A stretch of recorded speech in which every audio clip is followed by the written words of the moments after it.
નમસ્કાર દર્શક મિત્રો, હું ચુબા બશીર. વિજાપુરની ખબરમાં આપનું સ્વાગત છે. વિજાપુરમાં રખડતા ગૌવંશને લઈને રેલી, મામલતદારને આવેદનપત્ર આપવામાં આવ્યું. સમાચાર વિગતવાર જણાવીએ. વિજાપુરમાં રખડતા ગૌવંશની સમસ્યાએ નાગરિકોની સલામતીને જોખમમાં મૂકી છે. રસ્તાઓની વચ્ચે ગાયો બેસી જતા ટ્રાફિકની અડચણો ઊભી થઈ રહી છે અને અકસ્માતના બનાવો પર વધી રહ્યા છે. આના કારણે અનેક લોકોને ગંભીર ઇજાઓ થઈ રહી છે, જ્યારે કેટલાક નિર્દોષ નાગરિકોનો મોત પર થયો છે.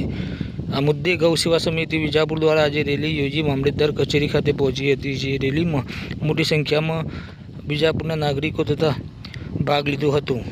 આ સ્ટેમ્પ ડ્યુટીના નાયબ કલેક્ટર મીર સાહેબ અને મામલતદાર સાહેબ હાજર હતા. ઉગ્ર રજૂઆતો કરીને વર્ષોથી ચાલતી આ સમસ્યાનો કાયમી સમાધાન લાવવા તાકીદે પગલાં લેવાની માંગ કરવામાં આવી હતી.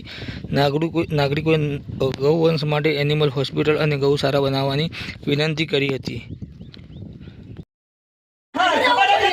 આ 2 દિવસમાં શું કરવાના છો તમે એ જરા કહો.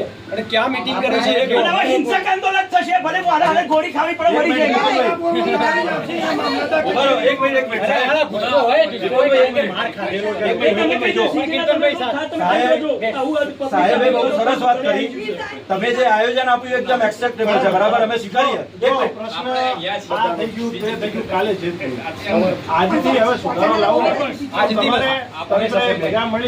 આપણે બધા ભેગા મળી અને આનું સોલ્યુશન શું નીકળે એ દિશામાં જ વિચારવું પડે.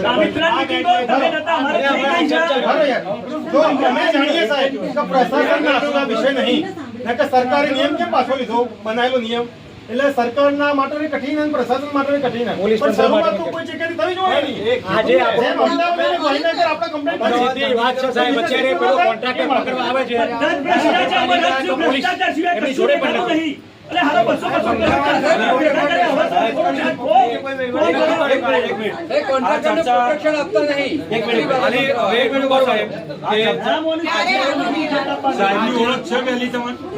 સાહેબ સેકન્ડરી સ્કૂલ અહીંયા જે મોટામોટી આખા તાલુકાની સ્કૂલ છે એના મેઇન પ્રિન્સિપાલ સાહેબ છે.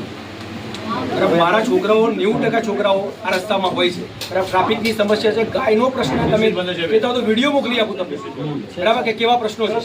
પણ મને સાહેબ મારે 2 દિવસમાં આ 2 દિવસમાં હાલ પૂરતા એક હાલ એનું સોલ્યુશન તો તમારે કંઈક કરવું પડે. એક તો કરવું પડે કે આપણે 2 વર્ષ સુધી મરવા નહીં દે.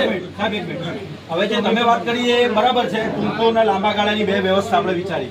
પણ હજી એક વસ્તુ રહી જાય છે કે જે પ્રશાસને કામ કરવાનું છે કે ગાયો રસ્તામાં ક્યાંથી આવે છે, કોની છે, એનું શું કરવું જોઈએ એ પણ પ્રશાસને કરવું પડશે. અમે નહીં કરી શકીએ. એની પર તાત્કાલિક અસર, મતલબ આજે જે તમારી પર દબાણ થયું છે એની અસર ત્યાં દેખાવી જોઈએ. આવું કંઈક પ્રશાસન કરે તો જરા કામ થાય. આ બધા જે ગુસ્સે થાય છે ને એટલે થાય કે આવું તો 10 વાર રેલી થઈ અને હજી બીજી 10 વાર થશે. એના ઉપર એક ટેગ હોવો જોઈએ. એની નગરપાલિકાને ખબર હોવી જોઈએ. આ નિકાલ તો અમને કીધું, પણ એના લગતા જેટલા નિયમો છે બંને પક્ષે જે બાજુ છે એ અમલમાં આવે એવું એ કરજો. ગ્રાઉન્ડ લેવલે કોમ કરો. એસી ઓફિસોમાંથી બહાર નીકળીને પાલિકાવાળા બધાએ મિનિસ્ટર આવે ત્યારે ગામ કેવું સ્વચ્છ હોય છે. ગામ હા, મિનિસ્ટર આવે એટલે કોઈ પૈસા નહીં.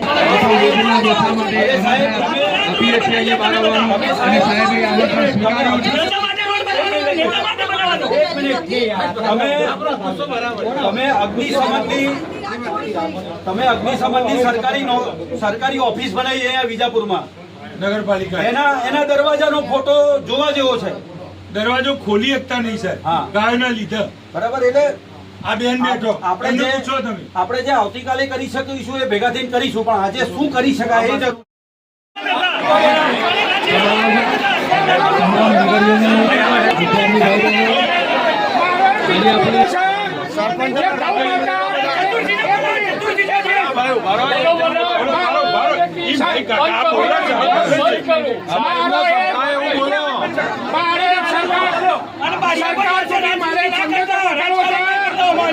ગૌ માતા કરીને એક ઘરે બોધેલી હોય, ગૌ માતા હોય, જે ચરતી ગાય હોય એ ગૌ માતા ના કહેવાય.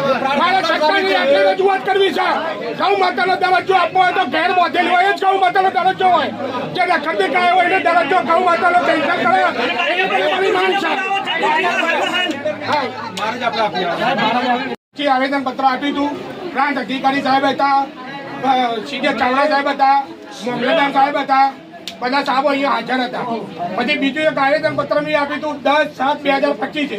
આવેદન અમે 2 આવેદનપત્ર આપ્યો. આજે અમે આ રજૂઆત થાય. આજે અમે 3નું આવેદનપત્ર અહીંયા આપવા આવ્યા છીએ. એના પહેલા સેકન્ડરી સ્કૂલે એક હમણાં આપ્યું 10 દિવસ પહેલા, સાહેબ, આવેદન પણ આજ સુધી કોઈ કાર્યક્રમ થતો નથી, તો એને તાત્કાલિક અમલ કરવામાં આવે. 2021-22 મુખ્યમંત્રીથી લઈને અહીંયા નીચે સુધી બધાને આવેદનપત્ર આપવામાં આવ્યું હતું. કલેક્ટર સાહેબે હુકમ પણ કરેલો હોય કે જે તે નગરપાલિકાની વ્યવસ્થા કરે. નગરપાલિકાના નિયમ 1963 અધિનિયમ પ્રમાણે વ્યવસ્થા નગરપાલિકાએ કરવાની હોય, પણ વ્યવસ્થા સુધી થઈ નહીં. 10 થી 15 લોકોના જીવ ગયા, અનેક લોકોને ઈજાઓ થઈ. એમાં ગૌ માતાને પણ નુકસાન છે, લોકોને પણ નુકસાન છે, પણ એની કોઈ વ્યવસ્થા કરવામાં આવતી નહીં. એનિમલ હોસ્ટેલ બનાવી ગૌ વ્યવસ્થા કરવાની પહેલાથી સરકારની આ વ્યવસ્થા રહી છે, પણ એનો કોઈ પણ જગ્યાએ ઇમ્પ્લિમેન્ટેશન થઈ નહીં.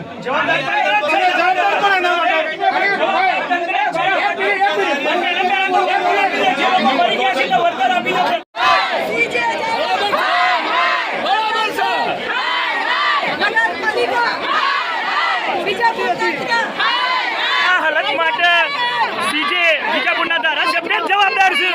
એ ક્યાંય હાજર હતા જ નહીં, એટલે એમના હાજર રહીને પ્રશ્નોનું નિરાકરણ કરે કાં તો રાજીનામું આપી દે. અમારે કોઈ જરૂર નથી.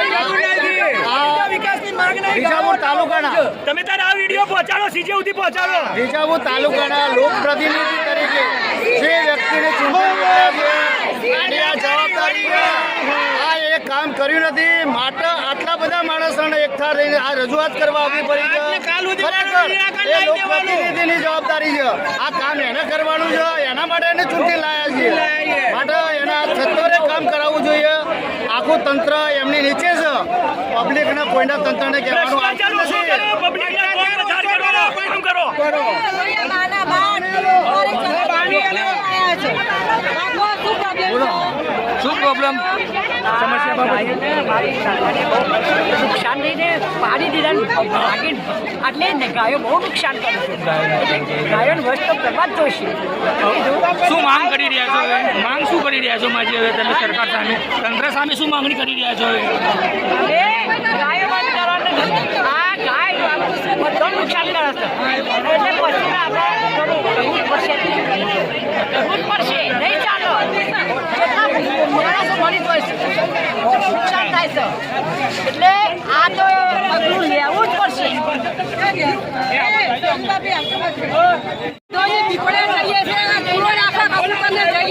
ગાયોનો એટલો ત્રાસ છે કે અમે નાખી પણ નથી શકતા. કે તાર ઘર બેઠે દાન પૂન કરવાનો અમારો ગાયડાનો સમય આવ્યો છે, તો ગાયોથી બચીએ કે દાન પૂન કરવાથી અમે આગળ નીકળીએ, એટલો તો થોડો વિચાર કરો કે અમારે આ શું કરવું અત્યારે. ગાયો રાખવાની શક્તિ ન હોય તો ગાયોને પોકાડી દો, એટલે માણસનો જીવ બચાવો. છોકરાને શાળામાં જવું હોય તો પણ અમે મૂકી નથી શકતા, તો અમારે શું રસ્તો લેવો એનો રસ્તો અમને બતાવો. જય હિન્દ, જય ભારત માતા કી જય.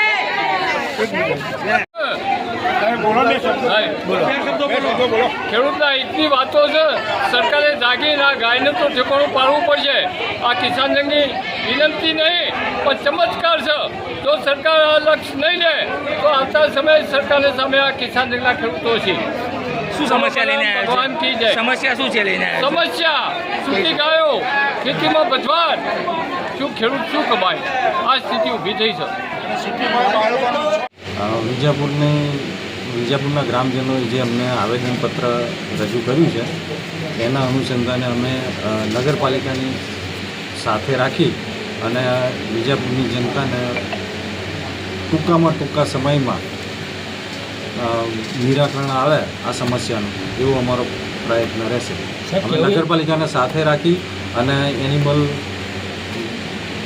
હોસ્ટેલ બનાવવાની છે તો હોસ્ટેલ બનાવી દઈશું, અને હાલ વૈકલ્પિક વ્યવસ્થા રૂપે આ ગાયો છે એને પકડી અને જ્યાં મૂકવાની છે, પાંજરાપોળ કે જ્યાં મૂકવાની છે એ પણ અમે કાર્યવાહી કરાવી દઈશું. સાહેબ, અહીંયાના લોકોનું કહેવું છે કે વારે રેલી તેમજ આવેદનપત્ર આપે છે તો પણ નિવારણ આવતું નથી.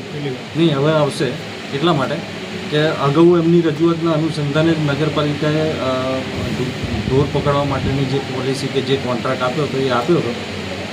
હવે એનાથી વિશેષ એનિમલ હોસ્ટેલ અને એનાથી બીજી હાલ તાત્કાલિક જે વ્યવસ્થા કરવાની થાય એ અમે કરવા માટે નગરપાલિકાના સંકલનમાં રહીને કરી દઈશું.